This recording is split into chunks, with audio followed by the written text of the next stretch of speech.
sa VIP Arrival Lounge ng Ninoy Aquino International Airport Terminal 3, kakalapag lang ng isang puting-puting private medical jet. Sa sandaling bumukas ang pinto ng eroplano, nang may mahinang kada, daan-daang entourage ang dumagsa, palabas na parang alon. Maingat nilang ineskortan ang isang high-tech, custom-made na wheelchair pababa sa rampa. Ang nakaupo sa wheelchair ay walang iba kundi ang ikatlong prinsipe ng United Arab Emirates, si Prince Khalid bin Zayed. Wala siyang emosyon, parang isang manikin. Ang dalawang binti niya ay nakadiin, walang galaw, at ang buong pagkatao niya ay tila walang buhay at kaluluwa. Sino ang makapagsasabi na sa loob lamang ng 45 minuto, ang prinsipeng ito na hinatulan ng habambuhay na paralisis ng mga top-tier na medical team sa buong mundo ay makakatayo at lalakad pa nga palabas ng pinto?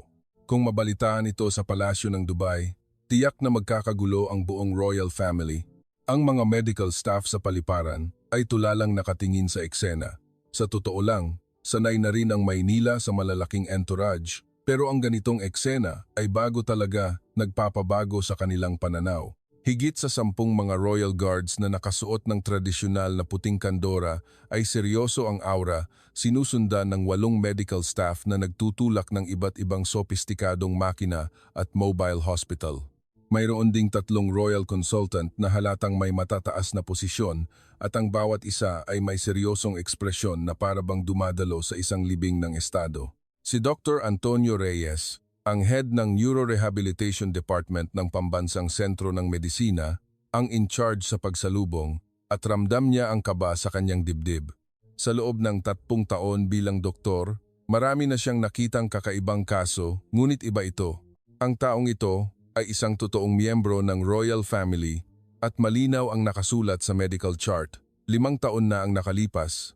Nahulog si Prince Khalid habang nagpapolo, malubhang nasira ang gulugod niya, at simula noon ay hindi na siya nakatayo. Nagtungo na siya sa pinakamahusay na ospital sa Amerika, England, Switzerland at Germany, ngunit iisa ang conclusion. Masyadong malubha ang nerve damage at habambuhay na siyang nakaasa sa wheelchair. Doc Reyes, narito na po ang lahat ng check-up reports ng pasyente.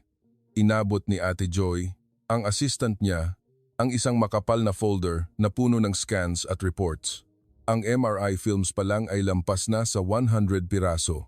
Kinuha ni Dr. Reyes at habang tinitingnan niya ang mga ito, lalong kumunot ang kanyang noo. Ang ika-4 at ika-5 bahagi ng lumbar spine ay malubhang nasira at na-deform, ang mga ugat ay naipit na, at ang mga kalamnan ay nanghina ng husto. Talagang seryoso ang kondisyon. Ngunit bigla niyang napansin ang isang mahalagang punto. Lahat ng Western reports ay tumututok lamang sa mismong buto ng gulugod.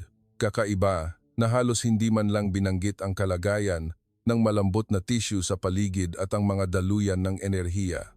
Ang mga banyagang doktor na ito ay magaling sa teknolohiya, pero masyadong limitado ang pag-iisip. Tanging sa buto at nerbiyo lang sila nakatingin. Tuluyan nilang kinalimutan na ang katawan ng tao ay isang holistic na sistema, bulong ni Dr. Reyes sa sarili. Ang convoy ay nagtungo sa pambansang sentro ng medisina.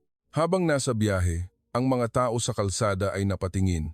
Sa siksikang kalsada ng Maynila, may mga nagtitinda ng pagkain at ilang high school student na nakasuot ng uniform ang nagkukwentuhan tungkol sa e-games. Ang ganitong karaniwan at buhay na eksena ay isang ganap na ibang mundo para kay Khalid. Nakaupo sa wheelchair, nakatingin siya sa labas ng bintana ng sasakyan, blanko ang kanyang tingin na parabang nawalan ng kaluluwa. 5 taon, mahigit 1,800 araw, mula sa isang prinsipe na masiglang nagpapolo, naging isang disabled na tao siya na umaasa na lamang sa iba.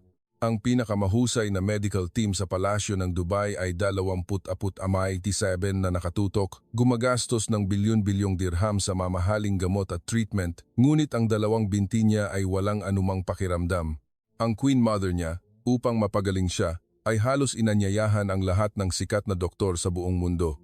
May narinig siyang isang spinal surgeon sa Amerika. Lumipad siya papunta roon, tumira ng 3 buwan, at sumailalim sa 2 malaking operasyon, ngunit wala pa ring resulta. Ang Rehabilitation Center sa England, na sinasabing pinakasopistikado sa Europe, ay tinirhan niya ng kalahating taon, araw-araw na physical therapy, ngunit bumalik pa rin siya sa wheelchair. Ang neurosurgeon na professor sa Germany ay umiling lang nang makita ang scans, sinabing patay na ang nerbiyo at wala ng pag-asa habang buhay. Your Highness, dumating na po tayo sa ospital, mahinang paalala ng Chief Guard. Ang VIP treatment center ng ospital ay handa na. Mataas ang privacy protection at professional standard. Naghihintay si Dr. Reyes kasama ang kanyang team. Bukod sa mga orthopedic expert, kasama rin sa team ang mga Chinese medicine specialist at rehabilitation therapist. Welcome to the Philippines, Your Highness, Prince Khalid, bati ni Dr. Reyes sa maayos na Ingles. Pagkatapos ay sinabi niya sa interpreter, sisiguraduhin naming gagawin namin ang lahat para matulungan kayong makatayo. Mahinang tumango si Khalid na natiling malamig ang mukha niya. Sa totoo lang, nawalan na siya ng pag-asa. Ang pagpunta sa Pilipinas ay dahil lang sa pilit ng kanyang ina na nakarinig ng isang kaibigan na gumaling dito at nagpuri sa Filipino medical system, lalo na sa integrasyon ng traditional and modern medicine na nakagawa na ng maraming himala. Your Highness, maaari ko po bang kayong suriin muna? Magalang na tanong ni Dr. Reyes habang umuupo. Sa maliwanag na examination room, sinimulan ni Dr. Reyes ang maingat na pagsusuri sa dalawang binti ni Khalid.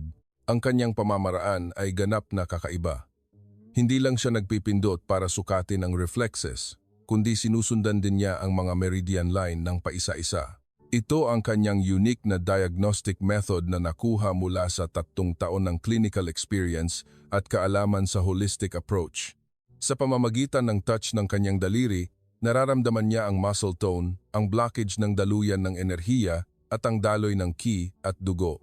Doc Reyes, may bago po ba kayong nakita? Tanong ni Ate Joy sa mahinang tinig. Hindi agad sumagot si Dr. Reyes. Patuloy siyang nakatingin sa kanyang ginagawa. Biglang huminto ang kanyang daliri sa isang lugar sa ibabang likod ni Khalid at bahagya niya itong pinindot. Biglang luminaw ang kanyang mga mata. Talagang tama nga ang hinala ko. Tumayo siya at sinabi sa team, mga kasama, napaka-interesante ng kasong ito.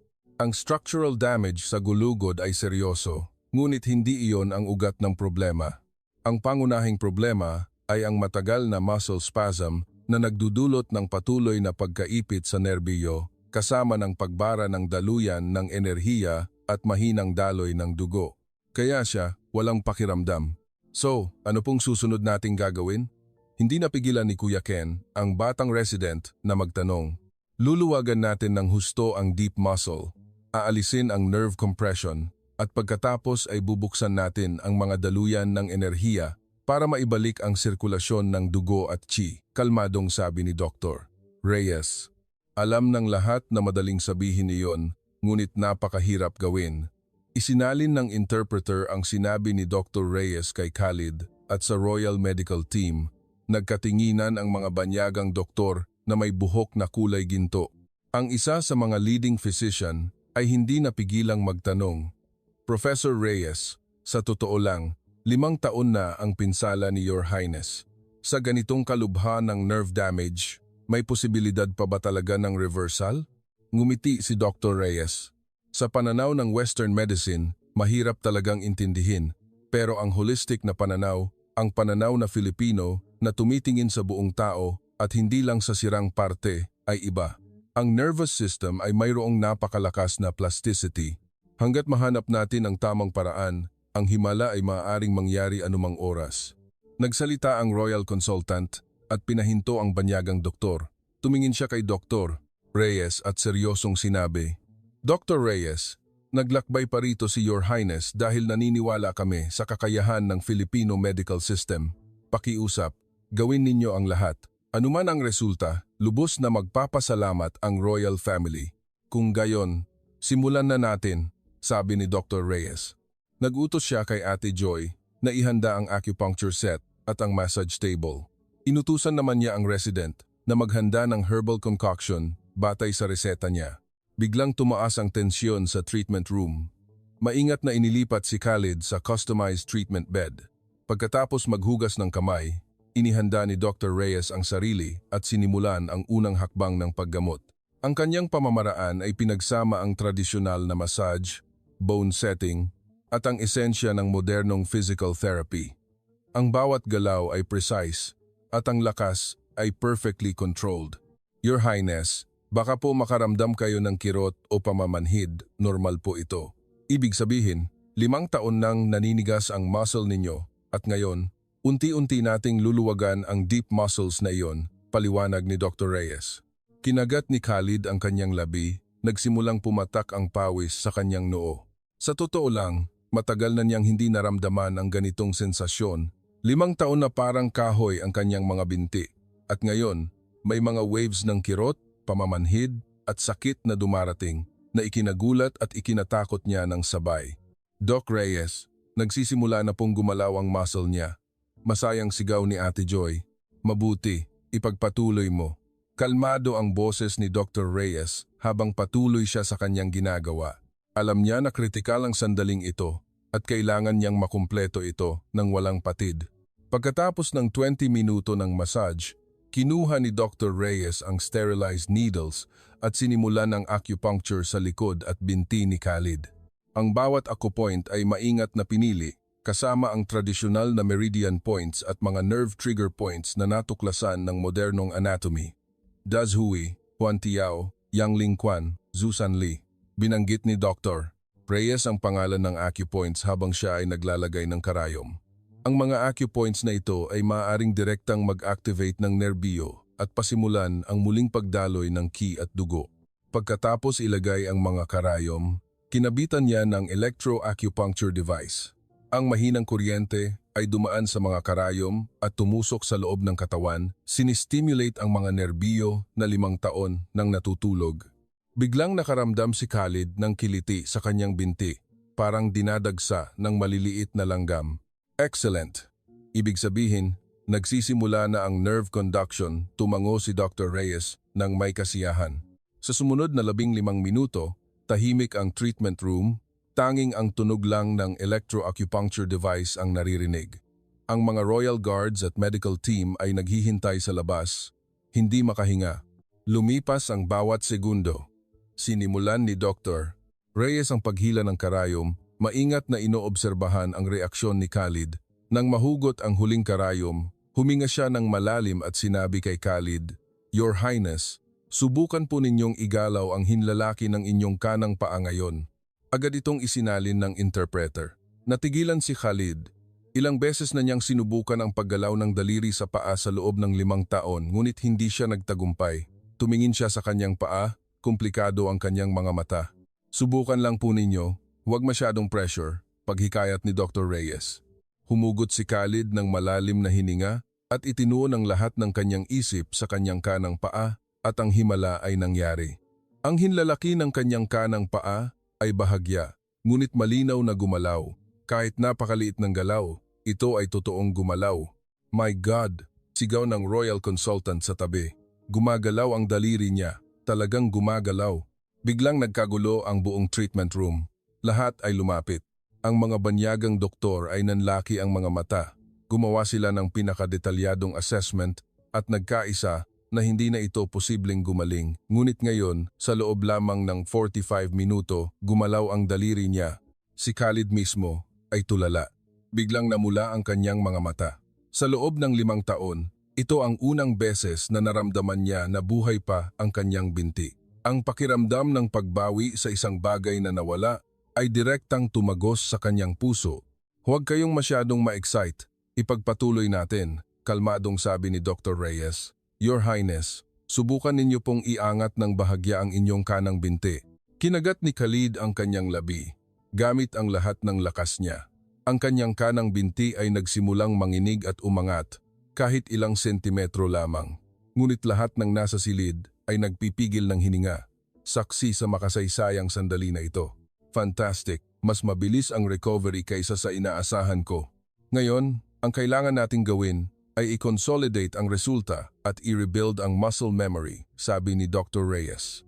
Doc Reyes, hindi ito kapanipaniwala. Lumapit ang banyagang doktor na may kulay gintong buhok, puno ng paghanga.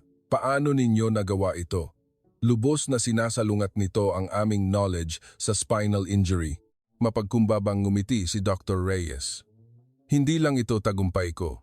Ito ang tagumpay ng integration ng Western at traditional medicine. Ang Western medicine ay mahusay sa precise diagnosis at localization.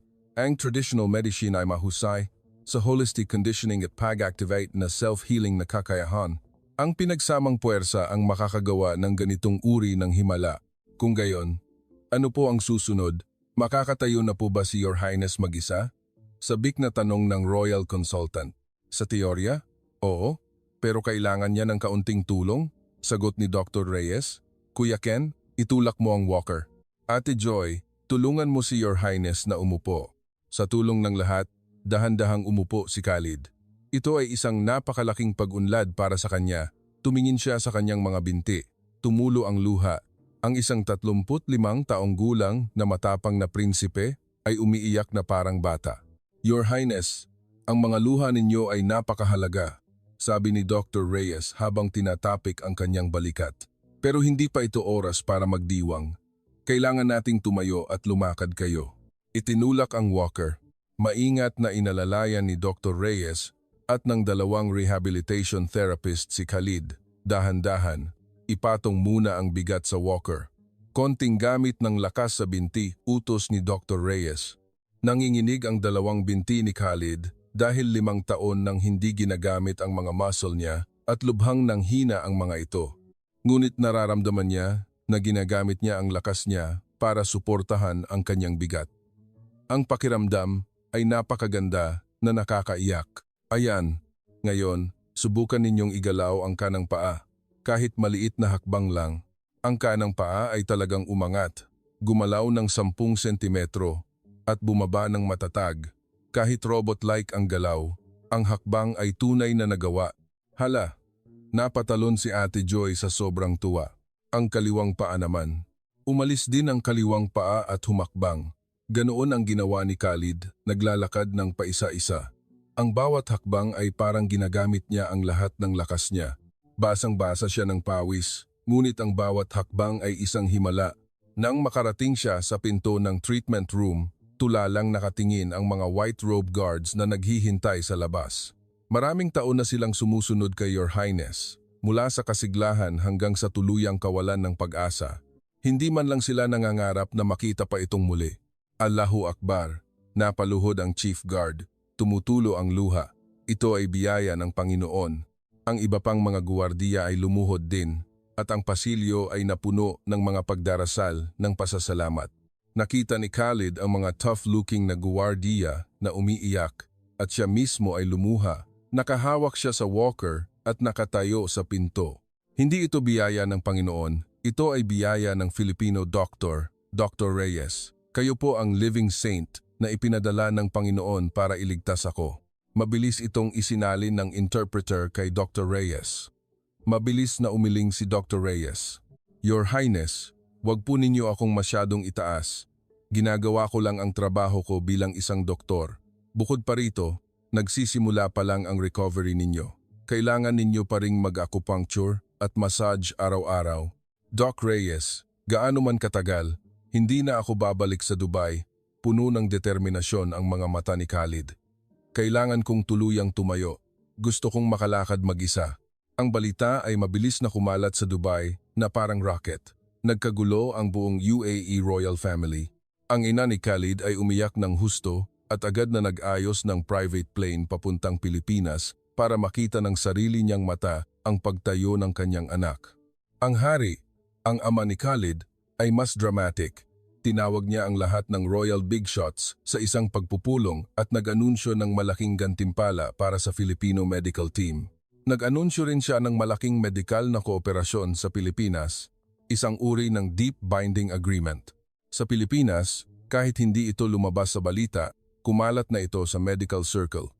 Personal na inimbitahan ng director ng Pambansang Sentro ng Medisina, si Dr. Reyes, at ang kanyang team sa opisina at nagbigay ng matinding paghanga sa kanila. Tonyo, binigyan ninyo ng malaking karangalan ang Filipino medical system. Palagi nilang iniisip na third world ang Asian doctors. Ngayon, napatahimik sila, di ba? Ang ating medical technology ay world class. Mabilis na nagpakumbaba si Dr. Reyes. Director, sobra po kayo. Hindi lang ito tagumpay ko. Lahat ng traditional medicine experts at rehabilitation therapists sa team ay nagbigay ng buong lakas. Ang tagumpay na ito ay ang pinakamatibay na patunay ng integration ng Western at traditional medicine. Namula ang mukha ng director sa excitement. Yes, the integration of the two swords, iyan ang ating unique skill. Alam mo ba, may ilang international top hospitals na ang nagpapadala ng private messages na gusto nilang kopyahin ang ating system. Sa mga sumunod na araw-araw na nasa pambansang sentro ng medisina si Khalid, acupuncture at massage sa umaga at matinding physical therapy sa hapon. Sa gabi, umiinom pa rin siya ng specialized herbal soup. Personal na gumawa si Dr. Reyes ng isang kumpletong rehabilitation plan para sa kanya. Maingat na inihanda ang bawat hakbang. Sa panahong ito ng treatment, nagsimula ring maintindihan ni Khalid ang Pilipinas. Dati, iniisip niya na ang Pilipinas ay isang maliit na isla sa Asya na medyo mayaman lang sa ekonomiya.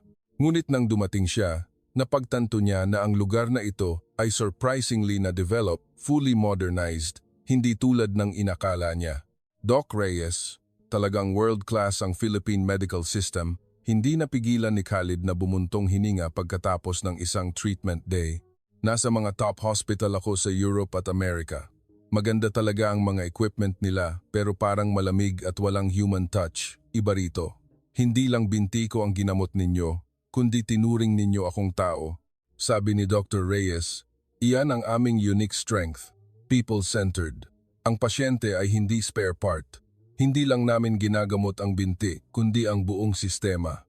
Bukod pa rito, mayroon tayong universal healthcare. Kahit na private ang treatment ninyo, ang system na ito ay nagturo sa aming medical staff na maging meticulous sa bawat pasyente. Universal healthcare, naging mausisa si Khalid. Ang lahat ng tao ay hindi kailangang mag-alala sa pera kapag nagpapagamot? Oo, mula sa bata hanggang sa matanda. Kapag nagkasakit, pupunta sa ospital. Walang matatanggihan dahil walang pera. Dagdag ni Ate Joy. Hindi man kami ang pinakamayaman, pero napakahusay ng hard welfare na ito sa health at education. Natahimik si Khalid sa pag-iisip. Sa Dubai, ang Royal Noblesse ay may top tier na medical care sa mundo, ngunit ang mga ordinaryong mamamayan ay malayo ang kalagayan. Ang Pilipinas, isang maliit na lugar, ay nagtagumpay sa universal health care. Napakahusay nila. Pagsapit ng ikatlong araw ng treatment, nakita ang malaking pagbabago sa kalagayan ni Khalid. Hindi na niya kailangan ang walker. Sa kaunting alalay lang, maaari na siyang lumakad ng dahan-dahan. Ang lakas sa kanyang mga binti ay mabilis na bumabalik. Medyo nanginginig pa, ngunit malaking pagkakaiba na kumpara sa pagdating niya. Your Highness, subukan po nating lumakad ng totally independent ngayon, sabi ni Dr. Reyes, na nagbigay ng major challenge. Talaga po, kaya ko na? Kinabahan at na-excite si Khalid. Mas mabilis kayong gumaling kaysa sa inaasahan ko. Naniniwala akong kaya ninyo, pinalakas ni Dr. Reyes ang loob niya. Pero dahan-dahan lang, huwag magmadali. Sa rehabilitation room nakatayo si Khalid sa gitna ng parallel bars, dahan-dahang nakahawak sa mga bars, nakatayo si Dr. Reyes at ang rehabilitation therapist sa magkabilang gilid, handang sumuporta ngunit hindi hinawakan. Sige, ngayon, bitawan ang kamay. Subukan ninyong tumayo ng matatag, kalmadong utos ni Dr. Reyes. Humugot si Khalid ng malalim na hininga at dahan-dahang binitawan ng mga bars. Bahagyang umalog ang kanyang katawan, ngunit agad siyang nagpalingkod. Kahit nanginginig pa ang kanyang mga binti, ito ay talagang sumusuporta sa bigat ng kanyang katawan. Amazing! Ngayon, humakbang ka. Kanan, iangat, ilagay sa harap. Kaliwa, iangat, ilagay sa harap. Ganoon ang ginawa ni Khalid. Humakbang ng paisa-isa. Walang tulong mula sa labas, tanging ang sarili niyang mga binti. Kahit na ang lakad ay hindi pa perpekto at kailangan niyang mag-focus ng husto para hindi matumba, siya ay talagang naglalakad ng mag-isa. Kaya kong lumakad. Kaya ko nang lumakad. Sumigaw si Khalid, namumula ang kanyang mga mata. Ang mga nurses at doctors sa paligid ay nagpalakpakan, sumisigaw, at ang buong silid ay puno ng excitement. Ang isang taong hinatulan ng habambuhay na paralisis ay makakalakad na mag-isa sa loob lamang ng 3 araw. Ito ay isang milagro sa kasaysayan ng medisina. Nang mabalik ang balita sa Dubai, ipinalabas ito sa UAE National Television. Kahit hindi pinangalanan kung sino ang prinsipe, alam ng lahat sa loob ng royal family, maraming miyembro ng royal family ang nagsimulang magplano na ipadala ang lahat ng kanilang mahihirap na kaso sa Pilipinas. Pagsapit ng ika-5 araw, nang dumating ang Queen Mother sa Pilipinas, ang nakita niya sa pambansang sentro ng medisina ay ang kanyang anak na nakatayo sa pinto para salubungin siya, hindi nakaupo sa wheelchair. Lumapit si Khalid ng paisa-isa. Kahit medyo matigas pa, siya ay talagang naglalakad ng mag-isa. Umiyak ang Queen Mother at niyakap ang kanyang anak, humagulgol ng husto. 5 taon niyang nakita ang kanyang masiglang anak na naging invalid. Ang buhay niya ay mas masahol pa sa kamatayan. Dinala niya ang kanyang anak sa mga top hospital sa buong mundo, gumastos ng hindi mabilang na pera at lahat sila ay nagsabing walang pag-asa. Ngunit sa Pilipinas, bumalik ang pag-asa sa loob lamang ng ilang araw. Salamat sa Panginoon. Salamat sa Panginoon. Paulit-ulit na nagdarasal ang Queen Mother sa Arabic. Pagkatapos ay yumukod siya ng 90 degrees kay Dr. Reyes. Dr. Reyes, iniligtas ninyo ang aming buong pamilya. Kayo ang magiging benefactor namin habang buhay. Agad siyang inalalayan ni Dr. Reyes. Your Highness, hindi po ako dapat yuyukuran ng ganito. Ginawa ko lang ang dapat kong gawin. Kailangan pa ring magpatuloy sa training si Prince Khalid. Gaano man katagal, magkano man ang magastos, handa kami, sabi ng Queen Mother sa matatag na tinig habang lumuluha. Mananatili si Khalid sa Pilipinas hanggang sa tuluyan siyang gumaling. Sa mga sumunod na araw, ipinagpatuloy ni Khalid ang systematic treatment. Bukod sa araw-araw na acupuncture, massage, at rehabilitation, personal na tinuruan siya ni Dr. Reyes ng Qigong at Simplified Tai Chi para mas mahusay na makontrol ang kanyang katawan at mabuksan ang mga daluyan ng enerhiya. Ang mga Eastern healing techniques na ito ay amazing, sabi ni Khalid pagkatapos ng set of exercises. Nararamdaman ko ang Qi na tumatakbo sa aking katawan. Iyan ang tinatawag naming Qi at blood circulation, paliwanag ni Dr. Reyes. Ang pangmatagalang pagsasanay nito ay makakatulong sa inyong recovery at mapapabuti ang pangkalahatang physical quality ninyo. Ngayon, addicted na si Khalid sa traditional medicine. Araw-araw, seryoso siyang nag-aaral ng mga galaw. Dati, sa Dubai, hindi niya maintindihan ang Eastern culture. Iniisip niya na ang Western science at medicine ang pinakamahusay. Ngayon, lubos siyang nagbago ng isip. Doc Reyes, bakit hindi ako nagamot ng maraming top hospitals sa Europe at Amerika pero nagtagumpay kayo? Sa wakas, tinanong ni Khalid ang matagal nang nasa isip niya. Nag-isip si Dr. Reyes. Hindi ito tungkol sa kung sino ang mas mahusay, kundi tungkol sa magkaibang paraan ng pag-iisip. Gusto ng Western medicine na ihiwalay ang tao bilang mga parts at gamutin kung anong part ang sira. Ang traditional medicine ay tumitingin sa buong sistema. Sa inyong kaso, nakita ng Western medicine na dead end dahil sa nerve damage. Nakita naman ng traditional medicine na blocked ang daluyan ng enerhiya at mahina ang daloy ng dugo. At maaari itong dahan-dahang buksan sa pamamagitan ng acupuncture at herbal medicine. Kaya pala, naliwanagan si Khalid. Kaya ang integration ng Western at traditional medicine ay ang pagkuha ng strengths ng bawat isa. Tumango si Dr. Reyes. Ang Western checkup ay precise. Ginagamit namin ang pinakamahusay na MRI para matukoy ang problema. Sa treatment, mas gentle at mas thorough ang traditional medicine. Ang pinagsamang puwersa ang walang kalaban-laban. Pagsapit ng katapusan ng ikalawang linggo, nakita ang pag-unlad ni Khalid, kaya na niyang lumakad ng walang tulong. Kahit mabagal pa, matatag na siya. Sinimulan ni Dr. Reyes ang mas matinding training. Hagdanan, single leg stand, deep squat, lahat ay kasama sa schedule. Kulang pa sa lakas ang muscle ninyo, kailangan nating dahan-dahang ibalik, sabi ni Kuya Ken habang nagde-demonstrate. Lubos na cooperative si Khalid. Ang bawat galaw ay sinasanay niya hanggang sa mapuno siya ng pawis. Alam niya na ang lahat ng ito ay oportunidad na ibinigay ni Dr. Reyes at ng team at kailangan niyang gawin ang lahat. Sa panahong ito sa ospital, lubos na minahal ni Khalid ang Pilipinas. Ang mga medical staff ay napakabait sa kanya, professional at approachable. Hindi sila snobbish dahil prinsipe siya at hindi sila aloof dahil magkaiba ang kultura. Ang pakiramdam ng pagkakapantay-pantay at init ng puso ay napakaginhawa. Ate Joy, ang mga Pilipino ba ay madaling pakisamahan? Hindi napigilan ni Khalid na magtanong. Ngumiti si Ate Joy, medyo nahihiya. Your Highness, baka magyabang kami sa papuri ninyo. Pero ang mga Pilipino ay mas friendly at ang society ay open pa rin pero napanatili ang human touch ng mga matatanda. Narinig ko na sikat ang Filipino night market. Kapag kaya ko nang lumakad ng maayos, dalhin mo ako roon. Oo naman. Nagningning ang mga mata ni Ate Joy. Ang mga street food ay napakarami at affordable. Maliit man ang Pilipinas, pero high quality ang buhay. Ang mga convenience store ay 24 na oras na bukas at madaling bumili ng anumang gusto. Nagsimula na ring magreklamo ang mga bodyguard ko.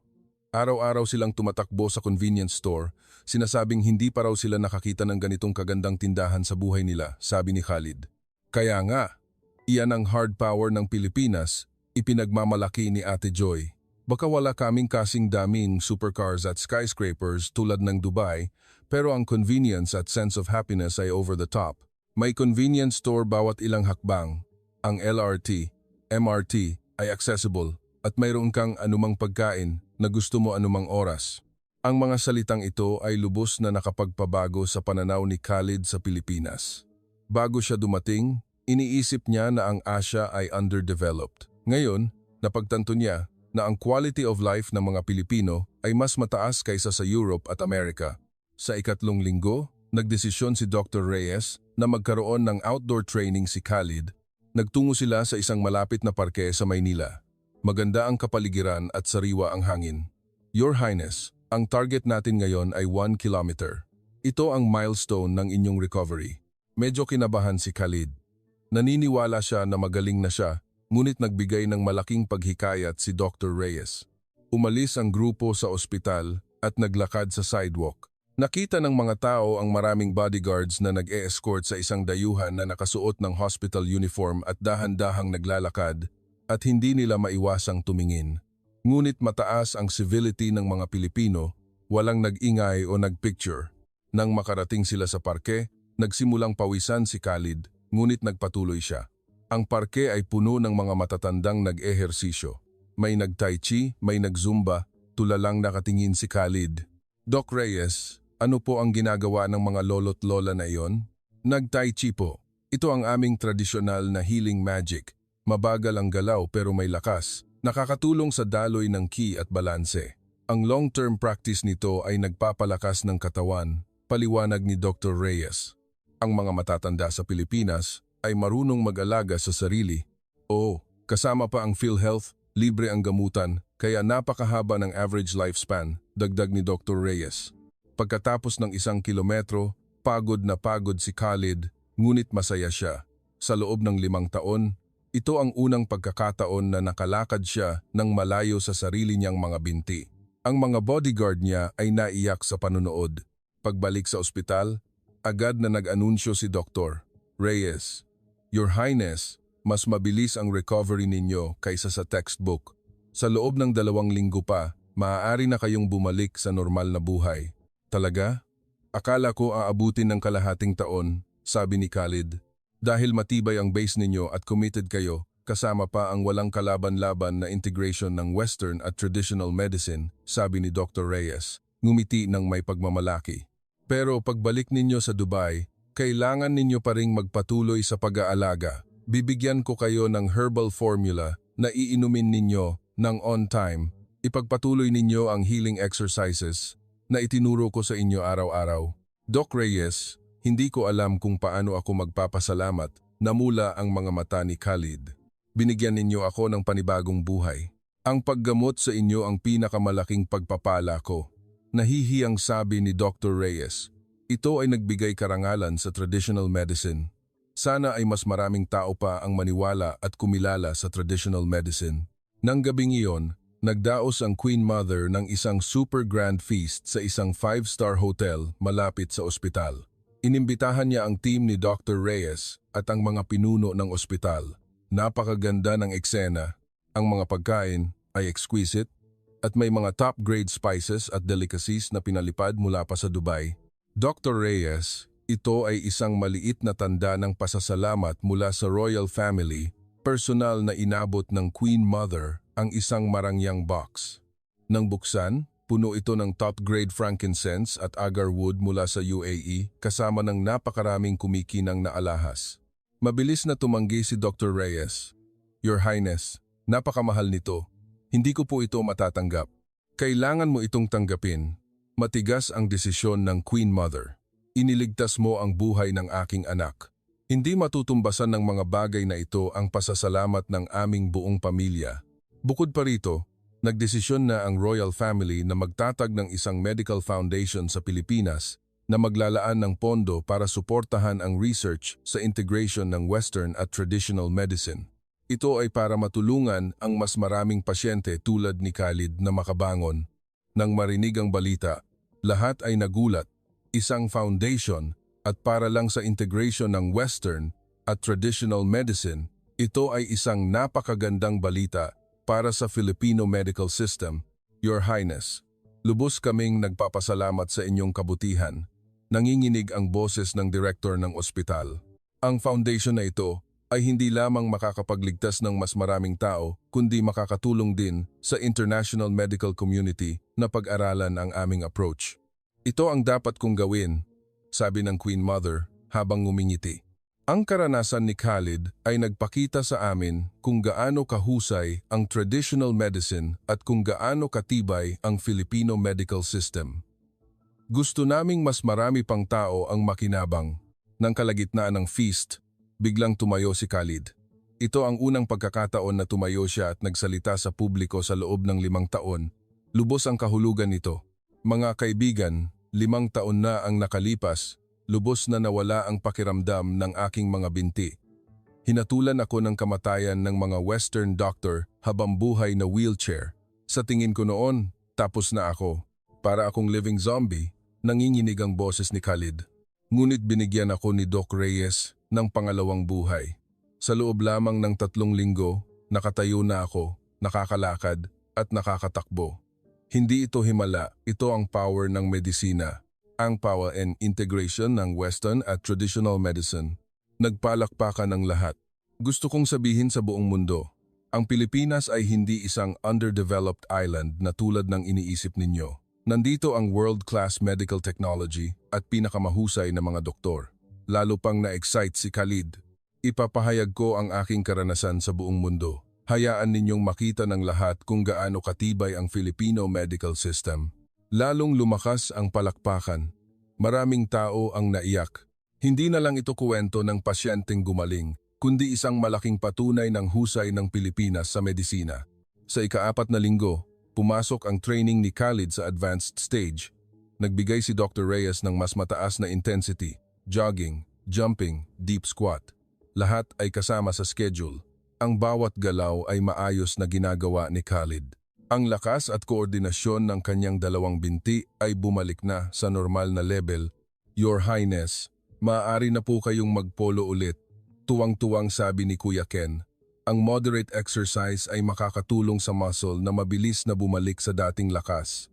Kaya ako bang mag-basketball? Nagningning ang mga mata ni Khalid. Nakita ko na mahilig mag-basketball ang mga Pilipino. Oo naman, agad na sagot ni Kuya Ken. Pero huwag muna masyadong matindi, dahan-dahan lang.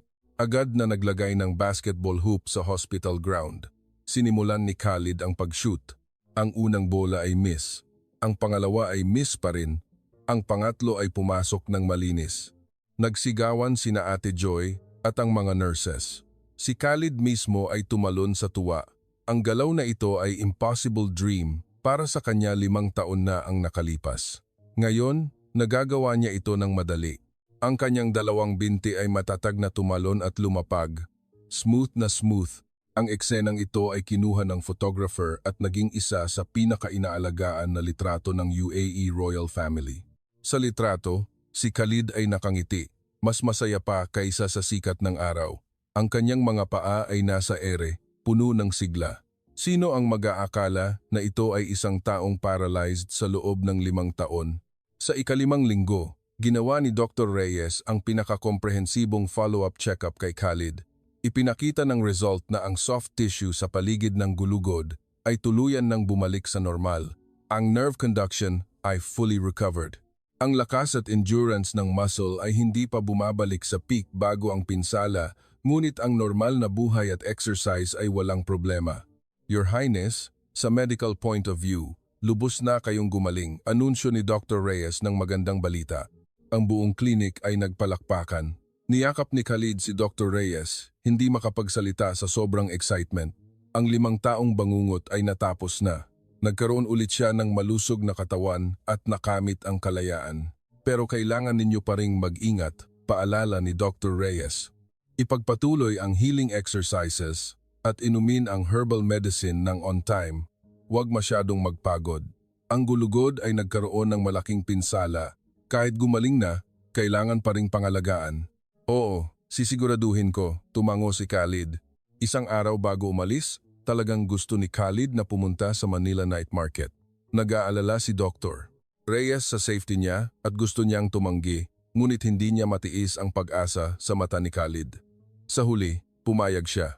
Pinili nila ang Binondo Night Market at nag-scout muna ang mga bodyguard para masigurado na hindi masyadong matao. Pagdating sa night market kinagabihan, namangha si Khalid.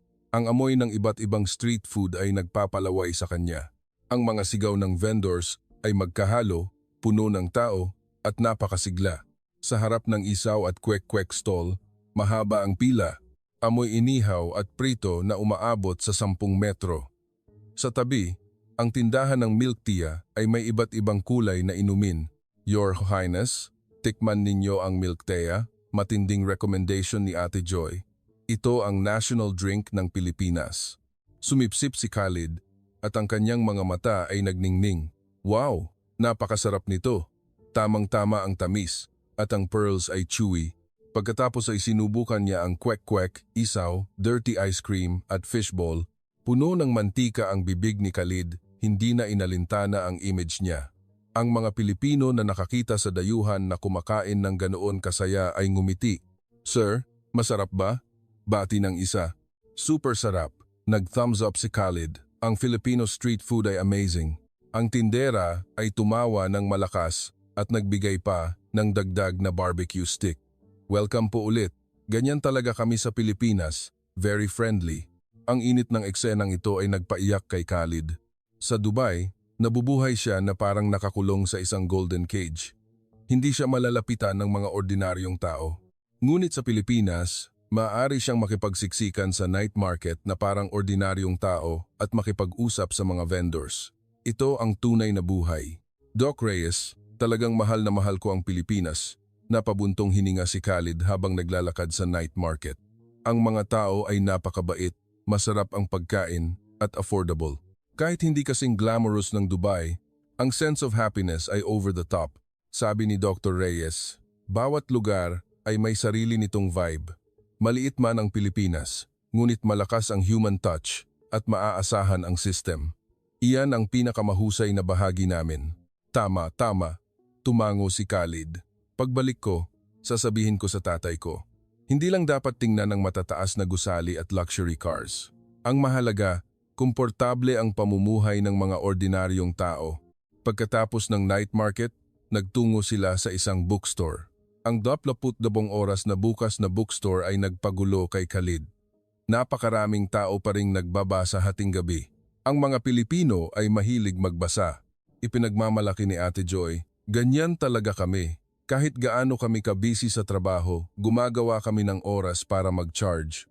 Naglibot si Khalid sa bookstore sa loob ng 2 oras at bumili ng maraming libro tungkol sa traditional medicine at Filipino culture. Sinabi niya na dadalhin niya ang mga ito pauwi para pag-aralan at dadalhin niya ang magagandang bagay sa Pilipinas sa Dubai. Kinabukasan, sa umaga ng pag-alis ni Khalid, nagdaos ang pambansang sentro ng medisina ng isang simple at mainit na farewell ceremony. Lahat ng team ni Dr. Reyes ay dumalo.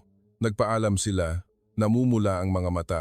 Doc Reyes, habang buhay kong tatandaan ang inyong kabutihan, mahigpit na hinawakan ni Khalid ang kamay ni Dr. Reyes. Hindi lang ninyo ginamot ang aking binti, kundi binigyan ninyo ako ng meaning para mabuhay ulit. Ang paggamot sa inyo ang pinakamalaking pagmamalaki ko sa buhay na ito, sabi ni Dr. Reyes. Tandaan ang bilin ko, mag-exercise araw-araw at uminom ng gamot on time. Kung may problema, i-chat mo lang ako. Sisiguraduhin ko, pangako ni Khalid. Bumaling si Khalid at yumukod sa lahat. Salamat, salamat Pilipinas. Ang 5 linggo na ito ang pinakamahalaga sa buhay ko. Sa airport, iginiit ni Khalid na siya mismo ang lumakad sa rampa ng eroplano. Ang bawat hakbang ay matatag at puno ng lakas at kumpiyansa. Nang makarating sa pinto ng eroplano, lumingon siya at kumaway. Ang kanyang ngiti ay mas masaya pa sa sikat ng araw. Ang litratong ito ay naging viral sa buong mundo at tinawag na Philippine Medical Miracle. Nag-ingay ito sa international medical community. Pagkatapos lumipad ng eroplano, tiningnan ni Khalid ang paliit na isla ng Pilipinas. Ang kanyang puso ay puno ng pasasalamat at pangungulila. Isang maliit na isla ang gumawa ng isang milagro sa kasaysayan ng medisina at tuluyan ng nagbago sa kanyang buhay. Pagbalik sa Dubai, ang kwento ni Khalid ay naging trending sa royal at elite circles. Maraming tao ang pumunta para makita siya at lahat sila ay nagulat. Tuwing may darating, masiglang ikinukuwento ni Khalid ang kanyang karanasan sa Pilipinas, pinupuri ang healing magic ni Dr. Reyes at actively na nagre-recommenda ng integration ng Western at traditional medicine. Alam ninyo, napakahusay ng Pilipinas. Ang medical technology nila ay mas mahusay kaysa sa Europe at Amerika. Ang mga doktor ay hindi lang magaling sa skills, kundi very kind din. Ang social life din nila ay develop ng husto, hindi tulad ng iniisip ng mga tao, sabi niya. Ang kanyang mga recommendation ay nagpabago sa pananaw ng maraming tao. Dati, iniisip nila na ang Western medicine lang ang maaasahan. Ngayon, alam na nila na mayroon ding malakas na manlalaro sa Asia. Si Haring Zayed mismo ay naapektuhan ng moves ng kanyang anak. Agad siyang nagdaos ng Royal Council meeting at nag-anunsyo ng deep medical cooperation sa Pilipinas. Bukod sa naunang ipinangakong foundation, magpapadala rin siya ng isang batch ng UAE doctors sa Pilipinas para matuto ng hard skills ng integration ng Western at traditional medicine. Ito ay biyaya ng Panginoon at ito rin ang achievement ng Filipino doctors, emosyonal na sinabi ng hari sa meeting. Kailangan nating magpasalamat at matuto ng true skills para dalhin ang amazing medical system na ito pabalik sa UAE para makinabang ang ating mga mamamayan. Ang desisyon na ito ay unanimously na inaprubahan. Di nagtagal, opisyal na itinatag ng UAE at Pilipinas ang isang medical exchange mechanism. Taon-taon, nagpapalitan ng pagbisita ang mga doktor para magbahagi ng experience at magkakasamang umunlad. Si Khalid mismo ay hindi nagpahuli. Sinimulan niya ang systematic study ng traditional medicine theory. Araw-araw, sinasanay niya ang healing exercises at personal siyang kumuha ng isang traditional medicine master na mananatili sa Dubai para ikondisyon ang kanyang katawan. Nagulat ang master. Your Highness, napakalalim ng pag-unawa ninyo sa traditional medicine. Kung hindi lang kayo prinsipe, magiging top-tier traditional medicine doctor kayo. Tumawa si Khalid. Nag-aaral ako araw-araw. Gusto kong itaguyod ang traditional medicine sa UAE at hayaan ang mas maraming tao na makinabang. Pagkatapos ng kalahating taon, bumalik si Khalid sa Pilipinas para mag-follow-up check-up. Pagkatapos suriin ni Dr. Reyes, nagbigay siya ng thumbs up. Perfect ang recovery. Lahat ng indicators ay excellent. Ang qigong ay magaling na rin ang practice. Ang daloy ng qi at dugo ay napakabuti. Salamat po sa inyong pagtuturo. Doc Reyes, may malaki akong plan sa pagpunta ko ngayon. Gusto po kayong imbitahan ng tatay ko na pumunta sa Dubai para tulungan kaming magtayo ng isang top-tier center for integrated Western and traditional medicine. Medyo natigilan si Dr. Reyes. Pumunta sa Dubai? Kailangan ko munang pag-isipan. Huwag po kayong mag-alala. Name your price. Pangako ni Khalid, hindi ninyo kailangang manatili ng matagal. Regular lang po kayong lumipad para magbigay ng guidance. Gusto lang naming ilipat ang inyong experience para makinabang ang mga tao sa gitnang silangan. Nag-isip si Dr. Reyes at sa huli, tumango siya. Ito ay isang magandang pagkakataon para itaguyod ang traditional medicine. Kaya, sa sumunod na ilang taon, ilang beses na lumipad si Dr. Reyes sa Dubai. Pinamunuan niya ang team at itinayo ang medical center na naging matagumpay. Mabilis na naging medical ceiling ang center sa gitnang silangan. Maraming pasyenteng may mahihirap na kaso ang pumupunta rito. Ang Integrated Western and Traditional Medicine Model ay gumawa ng mas maraming himala. Tuluyan nang sumikat ang traditional medicine sa gitnang silangan. Si Khalid mismo ay bumalik na sa normal na buhay. Nagpapolo ulit siya, dumalo sa mga royal events, at kinakatawan pa nga ang bansa sa mga international conference. Sa bawat public speaking engagement, binabanggit niya ang kanyang karanasan sa Pilipinas at pinasasalamatan ang Filipino doctors sa pagbibigay sa kanya ng pangalawang buhay. Ang medisina ay walang hangganan. Kailangan ng kultura ang mutual understanding, emosyonal na sinabi ni Khalid sa isang international medical forum. Kahit gaano kahusay ang Western medicine, mayroon pa rin itong shortcomings. Kailangang makita ang unique value ng traditional medicine sa pamamagitan lamang ng mutual learning at pagkuha ng strengths ng bawat isa, makikinabang ang buong sangkatauhan.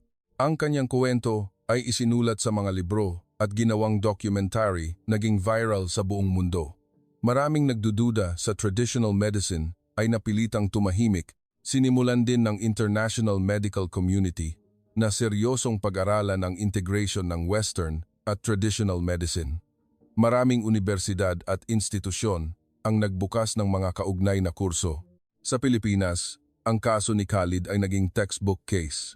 Si Dr. Reyes ay nakakuha ng maraming awards at honors, ngunit nanatili siyang low-key na doktor, araw-araw na nagtatrabaho sa frontline para iligtas ang mga tao. Hindi lang ito tagumpay ko, sabi ni Dr. Reyes sa isang interview. Ito ay tagumpay ng team at ng integration ng Western at traditional medicine.